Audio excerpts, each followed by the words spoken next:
దేవుని పరిశుద్ధ నామమునకి మహిమ కలుగును గాక. నిన్నటి రోజున మీ ముందుకు వచ్చినటువంటి వీడియో మీరు చూశారు కదా. మీసాల గుర్రప్ప అలియాస్ క్రీస్తు దాసు. ఈయన సినిమా కోసం దేవుని కోసం రాసినటువంటి కోయి కోయి అనేటువంటి పాటని ఇచ్చారు. ఇవ్వటం తప్పు అని నేను ఒక వీడియో చేశాను, కొన్ని మాటలు మాట్లాడాను. అయితే నిన్న రాత్రే నాకు చాలామంది, కొంతమంది పాస్టర్స్, కొంతమంది నా వాక్యాలని ప్రసంగాలని వెంబడించేటువంటి వారు నాకు ఒక లింక్ పంపించారు. ఆ లింక్ ఏంటంటే మీసాల గుర్రప్ప క్రీస్తుదాసుగా పిలువబడే ఆయనకు సంబంధించినటువంటి ఒక యూట్యూబ్ వీడియో లింక్ నాకు పంపించారు. సరే, నేను అది ఓపెన్ చేసి చూస్తే నాకు చాలా దుఃఖకరమైనటువంటి విషయం అక్కడ గమనించాను. చాలా వేదనకరంగా అనిపించింది, చాలా బాధేస్తుంది, చాలా కోపం వచ్చింది. అసలు ఎందుకు ఇలా ప్రవర్తిస్తున్నాడు ఈ వ్యక్తి అని ఎంత అంటే అంత బాధేసింది. వెంటనే నాకు అనిపించింది, నాకే ఇంత వేదనగా ఉంటే, నాకే ఇంత కోపం వస్తే మరి దేవుడికి ఎంత బాధగా ఉంటుంది, ఎంత వేదనగా ఉంటుంది అన్నటువంటి ఆలోచన నాకు కలిగింది. అసలు ఏంటి, దేనికోసం ఆ వీడియో అంటే, అది పూర్తిగా ఈ సేవకుడు ఎవరైతే నాకు తెలిసి ఈ క్రీస్తుదాసుగా పిలువబడే మీసాల గుర్రప్ప, నా దేవుడు విషబ్ మనిషి అని నన్ను మార్చాడని సాక్ష్యం చెప్పుకుంటూ సభల్లో దేవునిలో సేవకుడిగా వాడబడుతున్న ఈయన గత 30 సంవత్సరాలుగా, for last 30 years he has been doing the ministry, he has been preaching the word of God. గత 30 సంవత్సరాల నుంచి దేవుని యొక్క స్వార్థని ప్రకటిస్తూ దేవుని ద్వారా ఎన్నుకోబడిన వ్యక్తిగా అనేకులకు మాదిరిగా రక్షణ వార్తని ప్రకటిస్తున్నటువంటి ఈయన కాస్తంత ఫేమ్ వచ్చేసరికి, కాస్తంత పాపులారిటీ వచ్చేసరికి, కాస్తంత అభిమానం దొరికేసరికి, యూట్యూబ్ ఛానల్స్లో ఇంటర్వ్యూ స్థాయికి వెళ్ళేసరికి ఏమైపోయిందంటే, పూర్తిగా కొంచెం కొంచెంగా ఒక్కొక్క మెట్టు దిగిపోతూ ఉన్నాడు. అది మనం చూసాం.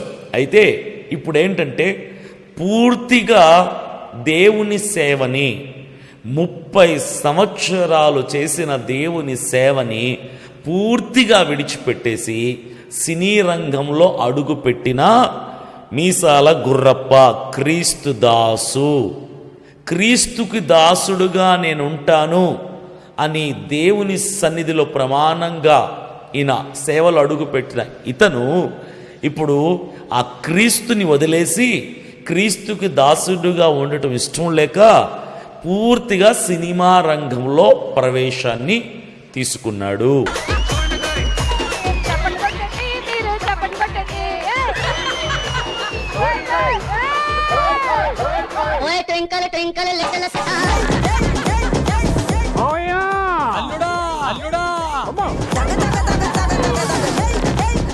ఇవాళ ఒంటి చేత్తో ఎపిసోడ్ మొత్తం ఎంటర్టైన్మెంట్ ఉంటుంది, మామూలు కూడా అది నచ్చలా. కోయి కోయి కోయి కోయి మామయ్య ఉన్నాడా పోయాడు, మామయ్య ఉన్నాడా పోయాడు.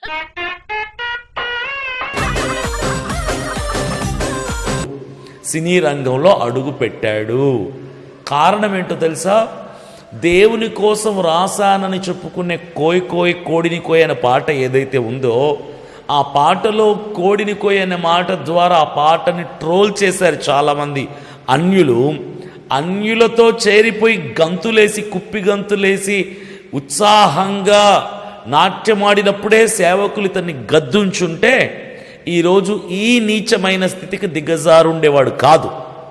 అయితే కొంతమంది ఈయనని ప్రోత్సహిస్తూ వచ్చారు, కొంతమంది సేవకులు, కొంతమంది పాస్టర్లు ప్రోత్సహిస్తూ వచ్చారు.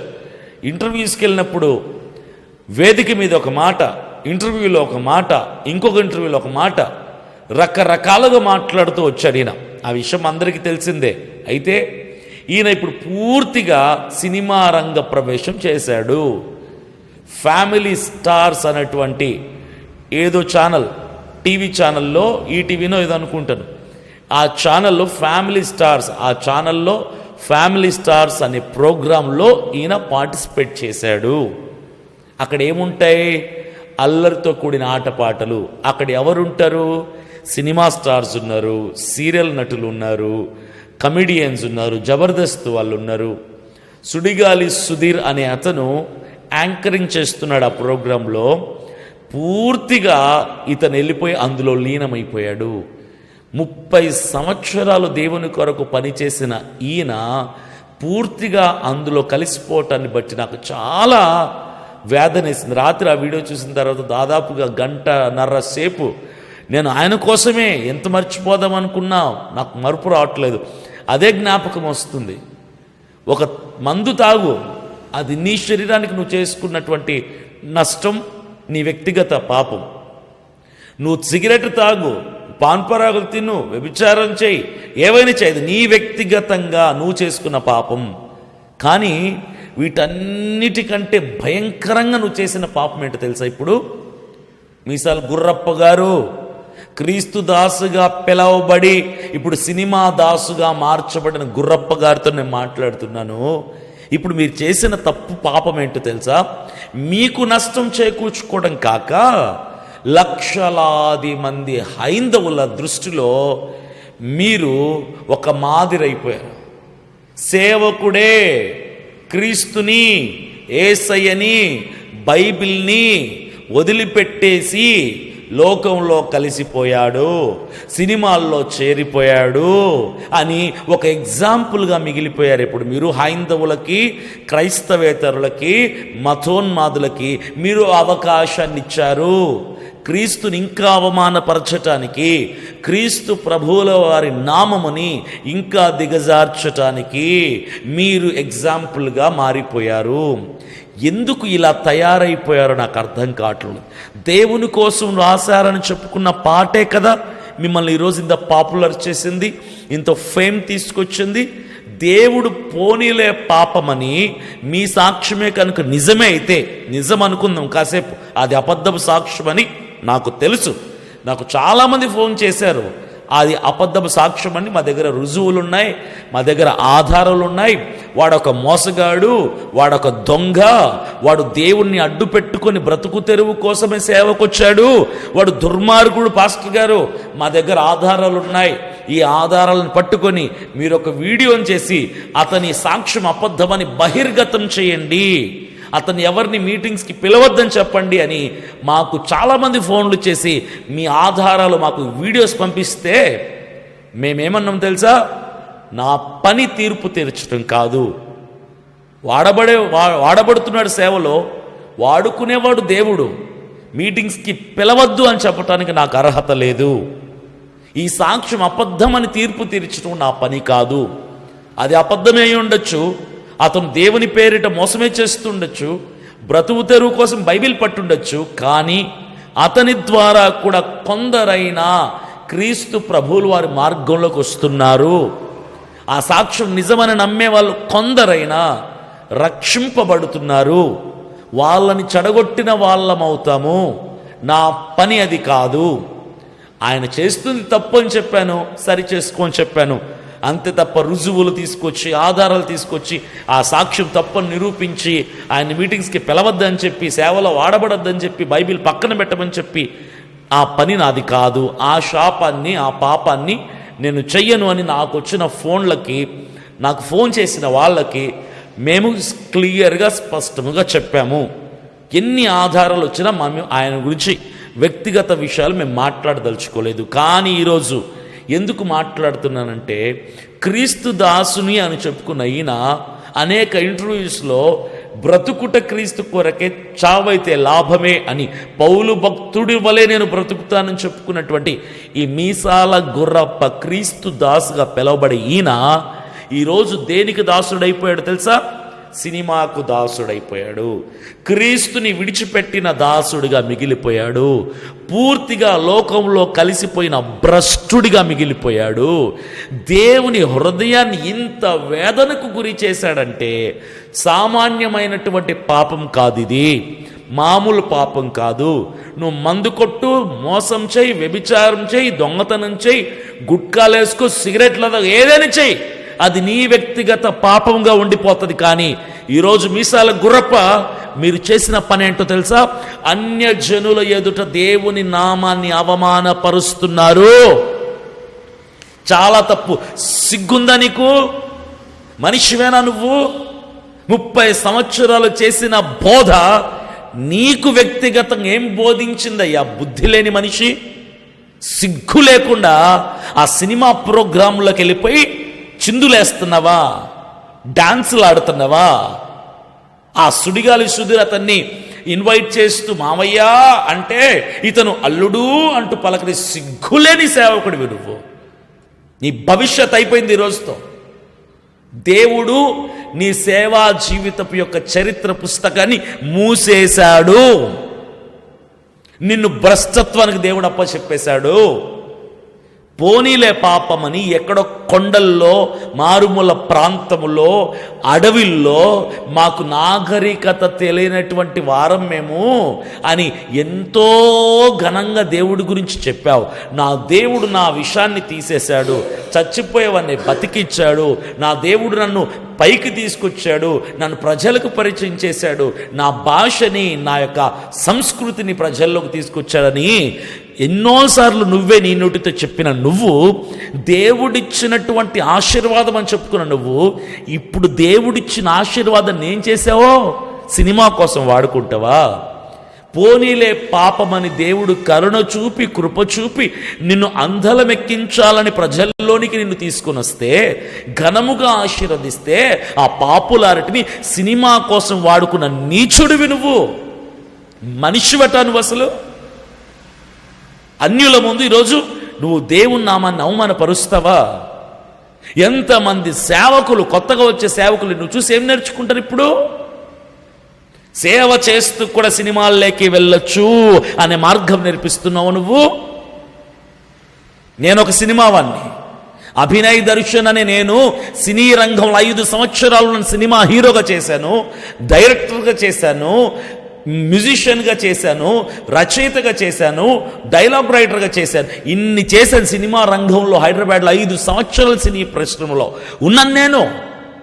నేను సేవ కోసం వదులుకొని దేవునిలో నిలబడ్డాను. నేను సినిమా వదులుకొని, నేనే కాదు చాలామంది సినిమాలు వదులుకొని దేవుని కోసం నిలబడుతుంటే, ఒక రాజా హీరో అతను కూడా సినీ పరిశ్రమని, సినీ రంగాన్ని విడిచిపెట్టి దేవుని కొరకు నిలబడి ఈరోజు సంఘాన్ని స్థాపించి చక్కగా ఒక సంఘానికి మాదిరిగా దేవుడిచ్చినటువంటి ఆ యోగ్యతని కాపాడుకుంటుంటే, సినిమాని విడిచిపెట్టి అందరూ వస్తుంటే దేవుని సేవలోకి సిగ్గు లేకుండా ఇంత బతికి ఇంటెనక చచ్చాడన్నట్టుగా 30 సంవత్సరాలు బోధ చేసి, 30 సంవత్సరాలు సువార్త ప్రకటించి, 30 సంవత్సరాలు యేసయ్యని వెంబడించి, 30 సంవత్సరాలు క్రీస్తుదాస్ అనే పేరు పెట్టుకొని, చివరికి నీ బతుకు యేసయ్యని విడిచిపెట్టి, సేవని విడిచిపెట్టి, బోధన విడిచిపెట్టి, నిన్ను ఈ స్థాయిలో నిలబెట్టిన దేవుణ్ణి పూర్తిగా మరచిపోయి అన్యులకి ఆయన్ని అవమానకరంగా మిగిలించేసి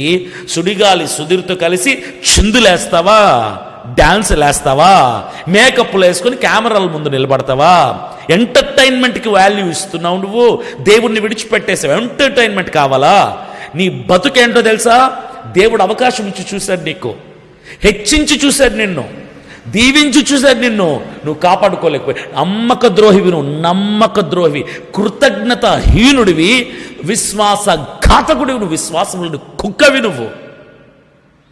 దేవుడు పోనీల పాపమని ఎక్కడో మూలన పడి ఉన్న నిన్ను తీసుకొని వచ్చి అందలమెక్కిస్తే, ఆ దేవుణ్ణే విడిచిపెట్టి సినిమా రంగంలో ప్రవేశం వేస్తావు నువ్వు. సిగ్గుందా నీకు? మనిషివా నువ్వు? నీ భార్య, బిడ్డలు, నీ బంధువులు, నీ కుటుంబీకులు, నీ చుట్టూ ఉన్న సేవకులు నీకెవడు చెప్పలేదా బుద్ధి? అలా వెళ్ళటం తప్పురా నాయనా అని నీకన్నా పెద్దోళ్ళు నీకెవరు చెప్పలేదా? నువ్వు కట్టుకున్న భార్య ఉంటుంది కదా, ఆవిడ చెప్పలేదా నీకు? నువ్వు కన్న పిల్లలు ఉంటారు కదా, డాడీ దేవుడు హెచ్చించాడు నిన్ను, ఈ ఘనత దేవుని కొరకే వాడు. సినిమాల్లోకి వెళ్ళటం తప్పు డాడీ. నిన్ను చూసి కొంతమంది పాడైపోతారు, నిన్ను చూసి కొంతమంది క్రైస్తవులు చెడిపోతారు, నిన్ను చూసి కొంతమంది సేవకులు నీ మార్గంలోకి వస్తారు, నిన్ను చూసి కొంతమంది ఇప్పుడే క్రైస్తవుల మీద చెలరేగిపోయి బురద చల్లుతున్న మతోన్మాదులు క్రైస్తవులు నిన్ను చూసి ఇంకా దేవుణ్ణి హేళన చేస్తారు డాడీ అని నీ పిల్లలు చెప్పలా? నీ బంధువులు చెప్పలా? నీకంటూ నీ చుట్టూ ఉన్నటువంటి నీ పరిధిలో ఉన్నటువంటి నీ సహవాసులు ఉంటారు కదా కొంతమంది సేవకులు, వాళ్ళు చెప్పట్లా నీకు? ఎవ్వడి మాట వినలేదు నువ్వు. సిగ్గు లేకుండా వెళ్ళిపోయి చప్పట్లు కొట్టండి కామెడీలు చేయిస్తావు వాళ్ళతో షోలో. కోయి డైలాగులు వేస్తావా ఫ్యామిలీ స్టార్ షోకి వెళ్ళిపోయి? దేవుణ్ణి అమ్ముకున్నావు కదా నువ్వు, దేవుణ్ణి అమ్ముకున్నావు. నిన్ను నమ్మి దేవుడు నీకు ఆశీర్వాదం చేతులు పెడితే ఏమో నువ్వు దేవుని కొరకి ఘనతను వాడుంటే రేపు దేశ విదేశాల్లో ప్రపంచవ్యాప్తంగా దేవుడు నిన్ను వాడుకునేవాడేమో ఎవడికి తెలుసు? దేవుని ఆలోచనలు, దేవుని ప్రణాళికలు, ఆయన చిత్తము, ఆయన ఇష్టము ఎవరికి తెలియదు, ఎవరు గ్రహించలేరు కదా. ఇచ్చి చూద్దాం. ఈ మీసాల గుర్రప్ప క్రీస్తు దాసుని నమ్మి ఈ యొక్క ఆధిక్యతనిచ్చి చూద్దామని దేవుడు అవకాశం ఇచ్చాడేమో నీకు. నువ్వు కుక్క కంటే హీనంగా ఆ దేవుడిచ్చిన అవకాశాన్ని సినిమా కోసం వాడేసుకున్నావు. నీ బతుకు బస్ స్టాండే. ఒక సేవకుడిగా చెప్తున్నాను, తీర్పు తీర్చటం లేదు. దేవుణ్ణి మోసం చేసి నువ్వు సినిమాల్లోకి వెళ్ళిపోయావు. దేవుడిచ్చిన స్థానాన్ని సినిమా కోసం వాడుతున్నావు. ఒకటి చెప్తున్నా, అటు కాకుండా ఇటు కాకుండా మిగిలిపోతావు నువ్వు. ఇటు దేవుని సేవని మాట్లాడడానికి నీకు అర్హత లేదు. అయిపోయింది నీ జీవితం క్లోజ్. నేను ఎవరికి చెప్పను నిన్ను పిలవద్దని. నిన్ను ఎవడు పిలవడు మీటింగ్స్కి. ఇంత నీచుడిని ఎవడు పిలుస్తాడు? ఏం చెప్తావు వేదిక మీద నిలబడి? సినిమాల్లోకి వెళ్ళటం తప్పు కాదు, షోస్కి వెళ్ళటం తప్పు కాదు, entertainment programmes Jabardasth, family stars, Dhee షోలు, జోడీలకి వెళ్ళటం తప్పు కాదు. సేవే అదే. నేను రెండింటినీ బ్యాలెన్స్ చేసుకున్నటువంటి నీచుడిని. అటు చల్లగానైనా వెచ్చగానైనా ఉండక నలువెచ్చని స్థితిలో బతికే ఆడంగివాన్ని అని చెప్తావా? ఏం చెప్తారు సార్ వేదిక మీద నిలబడి? వ్యక్తిగతంగా 100 తప్పులు చేసి చావు, దేవుడు నిన్ను శిక్షిస్తాడు, నీ బతుకు పోతుంది. బహిరంగంగా ఎందుకు ఇంత తప్పు చేసావు? దేవుణ్ణి వీధుల్లో నిలబెడుతున్నావు ఎందుకు? ఇప్పుడు నేను ఆ ప్రోగ్రాం పిలిచిన వాళ్ళు నిన్ను సరదాగా ప్రేమగా పలకరిచ్చుండొచ్చు, డబ్బులు ఇచ్చుండొచ్చు. ఆ టీవీ ప్రోగ్రాం ద్వారా నీకు పాపులారిటీ రావచ్చు. నేను ఆల్రెడీ చెప్పాను నీకు 2 వీడియోలు ముందు కంటే అంతకుముందు చేసిన వీడియోలు చెప్పాను. నిన్ను అందరూ వాడుకొని నడి సంద్రంలోకి తీసుకెళ్ళి వదిలేస్తారు అని చెప్పాను ఆల్రెడీ. సోషల్ మీడియాని నిన్ను వాడుకుంటున్న వాళ్ళని నమ్మద్దు అని చెప్పాను. వాళ్ళ రేటింగ్స్ కోసం, వాళ్ళ ఛానల్ రేటింగ్స్ కోసం, వాళ్ళ యూట్యూబ్ ఛానల్స్ రెవెన్యూస్ కోసం, వాళ్ళ యూట్యూబ్ ఛానల్కి కాస్త అంతో ఇంతో నిన్ను వాడుకుంటే ట్రోల్ అయ్యావు కదా, వైరల్ అయ్యావు కదా, నీ పేరు నీ బొమ్మ వాడుకుంటే అంతో ఇంతో కాసుల వర్షం కురుస్తుందని నిన్ను వాడుకుంటున్నారు. మోసపోవద్దు, సేవలో నిలబడని చెప్పాను ఆల్రెడీ. పూర్తిగా దేవుణ్ణి వదిలేసి కలిసిపోయావు, లోకంలోనే కలిసిపోయావు. నువ్వు అనుకుంటున్నావేమో ఇంకా ఈటీవీలో నాకు బోల్డ్ని ప్రోగ్రామ్స్లో నాకు అవకాశాలు వస్తాయి, అటునుంచి అటు సినిమా అవకాశం వస్తుంది, అటునుంచి అటు ఎక్కడికైనా వెళ్ళిపోవచ్చు. అటు ఇటు కాకుండా మిగిలిపోయావు నువ్వు అంతే. ఒక సేవకుడిగా చెప్తున్నాను నేను, నువ్వు చేసిన తప్పు అలాంటిది ఇలాంటిది కాదు. మామూలు తప్పు చేయలేదు నువ్వు. దేవుణ్ణి శాపాన్ని కొని తెచ్చుకున్నావు, డబ్బిచ్చి కొట్టించుకున్నట్టుగా దేవుణ్ణి అడిగి మరీ దేవునితో శాపం తెప్పించుకుంటున్నావు. చక్కగా కొంతలో నమ్మకంగా ఉంటే అధికమైన దేవుడిద్దామని కొంచెం ఇచ్చాడు నీకు. నువ్వేదో రాసిన కోయి పాట ద్వారా నీకు కాస్త ఫేమ్ తీసుకొస్తే దేవుడు, ఫేమ్ ఇచ్చిన దేవుడినే పక్కన డస్ట్బిన్లో పడేసి నువ్వు వెళ్ళిపోయి సినిమా రంగంలో ప్రవేశం చేసి టీవీలో డ్యాన్సులు, ఆటలు, కుర్చీలో తిరగటాలు, కౌగిలించుకోవటాలు, గంతులు, ఎగరటాలు, సిగ్గు లేకుండా మనిషివా పశువా నువ్వు? 30 సంవత్సరాల బోధ నిన్ను గద్దించట్లా, నీకు హెచ్చరించటంలా, తప్పు అని మనసులో భావన కలిగించటంలా? ఆ గిల్టీ ఫీలింగ్ లేదా నీకు? అసలు నా స్థాయి ఏంటి, నా స్థానం ఏంటి, నా పని ఏంటి? 30 సంవత్సరాలు నాకు తిండి పెట్టింది, 30 సంవత్సరాలు నన్ను బ్రతికించింది, 30 సంవత్సరాలు నన్ను పోషించింది, 30 సంవత్సరాలు నాకు పేరిచ్చింది నా దేవుడు కదా. ఆ దేవునికి వ్యతిరేకంగా ఈ పని చేయటం తప్పు కదా. నేను చాలామందికి, నేను అనేకుల్ని చెడగొట్టిన వాడిని అవుతాను కదా అన్న భయం లేదు నీకు? దేవుడంటే భయం లేదు నీకు? నిజంగా దేవుడంటే భయం ఉండేవాడివైతే ఇట్లాంటి నీచమైన, నికృష్టమైన, దరిద్రమైన పని చెయ్యవు నువ్వు. క్రీస్తు దాస్. ఏం దాస్ అయ్యావు ఇప్పుడు? సినిమా దాస్ పెట్టుకో. మీసాల గుర్రప్ప క్రీస్తు దాస్ అయ్యాడు. 30 సంవత్సరాలు క్రీస్తు దాసుగా ఉన్నాడు. ఇప్పుడు క్రీస్తు దాస్ కాస్త సినిమా దాస్ అయిపోయాడు. మార్చుకు పేరు, సినిమా దాస్ అని పెట్టుకో. కరెక్ట్గా నీకు యాప్ట్గా ఉంటుంది, సూట్ అవుతుంది, మ్యాచ్ అవుతుంది. ఎందుకు సార్ మీలాంటి వాళ్ళు బతుకు తెరువు కోసం వస్తారు సేవకి? ఇప్పుడు చెప్తున్నాను నేను, నువ్వు బైబిల్ పట్టింది బతకటం కోసమే. తిండికి లేక పట్టావు బైబిల్ నువ్వు, పోషణ కొరకు పట్టావు బైబిల్ నువ్వు, బ్రతుకోవటం కొరకు పట్టావు బైబిల్ నువ్వు. దేవుని కొరకు చచ్చిపోవడం కొరకు బైబిల్ పట్ల, నశించిపోతున్న వారికి రక్షణ సువార్తను అందిద్దామని బైబిల్ పట్ల బ్రతుకుతే నీలాంటి వాళ్ళు 100కి 40 మంది ఉన్నారు. ఇప్పుడు నువ్వు బయటపడ్డావు. నీచమైన, నికృష్టమైన, దరిద్రమైన పనిచేసి ఇచ్చిన స్థాయిని పోగొట్టుకొని సినిమాల్లోకి వెళ్ళిపోయి నువ్వు అనుకున్నట్టున్నావు సినిమాల్లో ఇంకా నేను ఫేమస్ అయిపోవచ్చు అని. ఉన్న దగ్గరే దేవుడు గుండెని ఆపగలడు. కుప్పకూలిపోతావు, కాళ్ళు చేతులు చచ్చుపడిపోతాయి. దేవుడు అనుకుంటే ఏదైనా చెయ్యగలడు. భ్రష్టత్వానికి అప్పచెప్పేస్తాడు దేవుడు నిన్ను పూర్తిగా. తీర్పు తీర్చువాడని నేను కాదు, ఇది నా ఆలోచన విధానం మాత్రమే. దేవుడు మాత్రం నీ మీద ఉగ్రతని కుమ్మరించబోతున్నాడు. ఒక వ్యక్తిని, సగటు సేవకుణ్ణి, నీ జత పనివాణ్ణి, నీ తోటి పనివాణ్ణి, నాకే ఇంత వేదన, నాకే ఇంత ఉక్రోషం, ఇంత కోపం వస్తే సాక్షాత్తు నిన్ను హెచ్చించిన ఆ దేవాతి దేవుడికి ఎంత వేదన, ఎంత బాధ ఉంటుంది, ఎంత కోపం ఉంటుంది. అదే నోటితో ఎన్ని సందర్భాల్లో ఎక్కడో మూలన పడిపోయిన నన్ను దేవుడు తీసుకొచ్చాడు. చావు బ్రతుకులో ఉన్న దేవుడు నన్ను బ్రతికించాడు.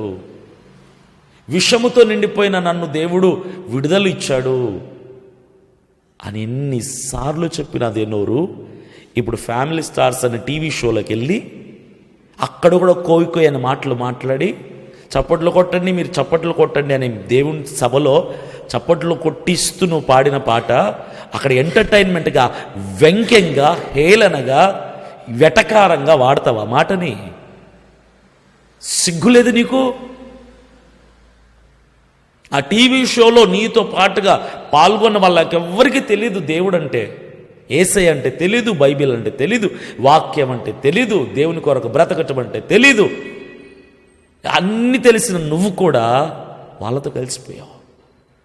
ఒక సేవకుడు ఒక అన్యుడిని, ఒక లోకస్తుని మార్చగలిగితే గొప్ప. కానీ నా జీవితంలో, నా ఇన్ని సంవత్సరాల జీవితంలో, నా చిన్నతనం నుంచి మా డాడీతో పాటు పరిచర్లో ఉన్నాను నేను. ఎంతోరో సేవకులను చూశాను నేను. ఫస్ట్ టైం ఒక సేవకుడు 30 సంవత్సరాలు సేవ చేసిన ఒక సేవకుడు దేవుని సేవను వదిలేసి సినిమాల్లో కలిసిపోవడం ఫస్ట్ టైం నాకు తెలిసి. ఫస్ట్ టైం దేవుణ్ణి వదిలేసి మందులో కలిసిపోయినట్టు ఉన్నాడు, దేవుణ్ణి వదిలేసి సిగరెట్లతో కలిసిపోయినట్టు ఉన్నాడు, దేవుణ్ణి వదిలేసి వ్యభిచార కుప్పంలో పడినోళ్ళు ఉన్నారు, దేవుణ్ణి వదిలేసి పాపంలో పడినోళ్ళు ఉన్నారు. కానీ అది వాడి వ్యక్తిగత పాపం, అది వాడికి మాత్రమే నష్టం. కానీ నువ్వు చేసింది భయంకరమైన శాపానికి గురయ్యే పని చేసావు. అంత ఫేమున్న సేవకుడివి, అన్ని సభల్లో కొన్ని లక్ష, ఒక కనీసం అంటే ఈ 30 సంవత్సరాల సేవా జీవితంలో ఒక 2 లక్షల మంది నీ వాక్యం వినుండరు? ఆ 2 లక్షల మంది ఇప్పుడు నీ ప్రోగ్రాం చూడరా? ఆ 2 లక్షల మంది కనీసం 1,00,000 మంది అన్నా కరెక్ట్గా ఈ సేవకుడే సినిమాల్లోకి వెళ్ళిపోతే మనం సినిమాలు చూడడం తప్పు కాదులేదు. సినిమాలు చూడరు, సినిమాల్లో ప్రయత్నించరా, సినిమా రంగంలోకి వెళ్ళిపోరా? నువ్వు చేయటం కాక నీ ద్వారా అనేకులను ఆ పాపపు వైపు నడిపించటానికి ప్రయత్నం చేశావు. అయిపోయింది, నీ జీవితం క్లోజ్. నీ సేవా జీవితం క్లోజ్ అయిపోయింది. ఇక నువ్వు దేవుని సేవలో దేవుడు వాడుకోడు అని నేను అనుకుంటున్నా. బహుశా వాడుకుంటే దేవుడు మహా కనికరం చూపించాడని అనుకోవటమే. వాడుకోకపోతే దేవుని చెయ్యి వదిలేశాడు, నిన్ను భ్రష్టత్వానికి అప్పజెప్పేశాడు. రోమీయులకు రాసిన పత్రిక 1వ అధ్యాయంలో 27, 28, 29 వచనాల్లో ఉన్నట్టుగా నిన్ను భ్రష్టత్వానికి దేవుడు అప్పచెప్పాడు. చెయ్యరాని కార్యాలు చేయటానికి నిన్ను వదిలేశాడు. పాపానికి నిన్ను అప్పచెప్పాడు. అపవాది చేతులు నిన్ను పెట్టేశాడు. నీ నెత్తి మీద సాతానుడు కూర్చొని తాండవ మాడుతున్నాడు. పనికి మాలిన వేషాలేస్తున్నావు.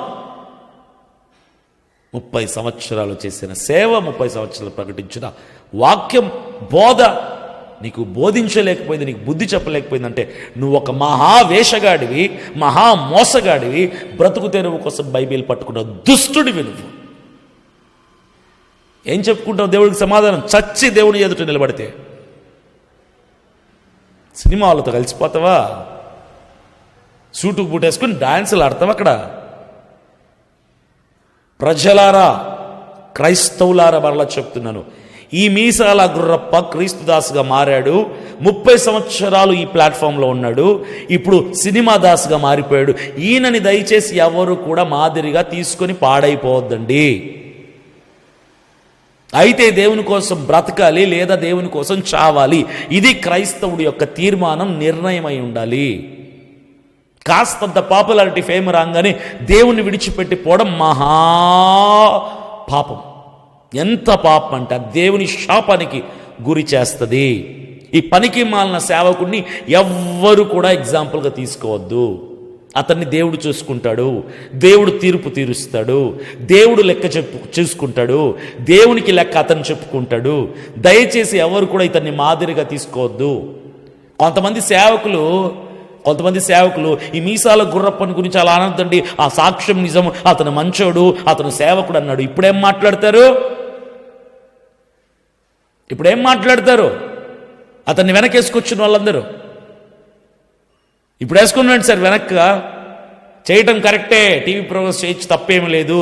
ఇటు సేవ చేయొచ్చు, ఇటు సినిమా చేయొచ్చు అని చెప్తారు. ఇప్పుడు మీరు ఎంకరేజ్ చేసి మీరు ప్రోత్సహించిన మీసాల గుర్రప్ప అదే క్రీస్తు దాసు సినిమాకి దాసోహం అయిపోయాడు. మాట్లాడండి, ఇప్పుడేం మాట్లాడతారు? సిగ్గుండలు కాస్తేనా? ఒక సేవకుడు పూర్తిగా లోకంలో కలిసిపోతున్నాడంటే మందల నుంచో బుద్ధి చెప్పో హెచ్చరించో ఫోన్ చేసో ఏదో రకంగా తీసుకురావాలి మరలా తిరిగి. నేను అందరికీ ఒకటి చెప్తున్నాను, దయచేసి క్రైస్తవులైనా సేవకులైనా ఆ మీసాల గురప్ప కోసం ప్రార్థన చేయండి. ప్రభు అతని మనసు మార్చి తిరిగి మరలా క్రైస్తవ్యంలోనికి సేవలకు రావడానికి నీ చిత్తమైతే అవకాశం ఇవ్వు, లేదని ఇష్టం అని ప్రార్థన చేయండి. వదిలేసేయండి, ఇక దేవుడు చూసుకుంటాడు. దయచేసి ఇతన్ని చూసి ఇంకెవరు పాడైపోవద్దు. సినిమా వాళ్ళు అనుకుంటారు ఇప్పుడు యేసుప్రభు అంత డూపు, యేసుప్రభు ఉత్తది. యేసుప్రభువే కనుక నిజమే అయితే ఈ 30 సంవత్సరాలు సేవ చేసినోడు సినిమాల్లోకి ఎందుకు వస్తాడని వాళ్ళు అనుకోరా? దేవుణ్ణి ఊరిలో నిలబెట్టేశావు, నువ్వు నడి వీధిలో నిలబెట్టేశావు, పరువు తీసేశావు, హేళన చేశావు. మిమ్మును బట్టే కదా నా నామం అన్యజనుల ఎదుట దూషించబడుతుంది. ఇదే నువ్వే కరెక్ట్ ఎగ్జాంపుల్ దానికి. కాబట్టి ప్రజలారా, ఎవరు కూడా ఈ గుర్రప్పని చూసి ఈ మార్గం కరెక్ట్ అని అనుకోవద్దు. గుర్రప్పని వెనకేసుకుని వచ్చే వాళ్ళు కూడా కొంతమంది పనికిమాలిన ఉంటారు. ఇంకా వాళ్ళు కూడా ఇలాంటి మనస్తత్వం కలిగిన వాళ్ళే.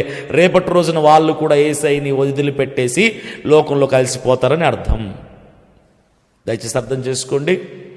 ఇది చాలా వేదంతో నేను మాట్లాడుతున్నటువంటి మాటలు. గుర్రప్పే కనుక ఈ మాటలు వింటే బుద్ధి తెచ్చుకుంటావని నేను ఆశిస్తున్నాను. సజీవంగా ఉన్నంత వరకు భూమి మీద దేవునికి అవకాశం ఇచ్చాడని అర్థం. నువ్వు సరిచేయబడతావని అర్థం. ఈ హెచ్చరికను స్వీకరిస్తావని ప్రేమపూర్వకంగా నేను ఈ మాటలని తెలియజేస్తున్నాను. God bless you.